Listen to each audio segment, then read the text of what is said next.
సత్యసాయి జిల్లా ధర్మవరం విద్యాశాఖ అధికారి నిర్లక్ష్యం పరాకాష్ఠకు చేరింది. విద్యార్థులకు స్కూల్ యూనిఫామ్లు, షూస్, బ్యాగులు పంపిణీ చేయకుండా గోడంలోనే ఉంచారు. దీంతో విద్యార్థులు చెప్పులతోనే పాఠశాలకు వెళుతున్నారు. పాత యూనిఫామ్ వేసుకుని తరగతులకు హాజరవుతున్నారు.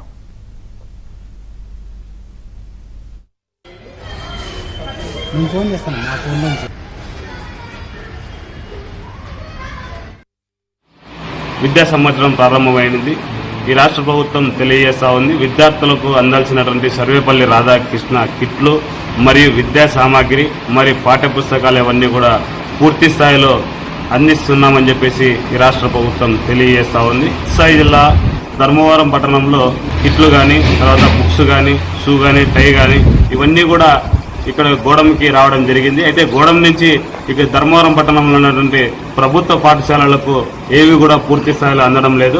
ప్రభుత్వ పాఠశాలలో ఉన్నటువంటి విద్యార్థులకు విద్యా సామాగ్రి అందించే విధంగా చూసుకోవాలా, లేని పక్షంలో భవిష్యత్తులో ఆందోళన కార్యక్రమాలు చేపడతామని చెప్పేసి సందర్భంగా తెలియజేస్తా ఉన్నాం. ధర్మవరం పట్టణానికి సంబంధించి పాఠ్య పుస్తకాలు ఎంఆర్సీ కార్యాలయంకి వచ్చినప్పటికీ మండల విద్యాశాఖ అధికారుల నిర్లక్ష్యం వల్ల ఈరోజు పాఠ్య పుస్తకాలు అనేది పాఠశాలకు చేరువ కాలేదు.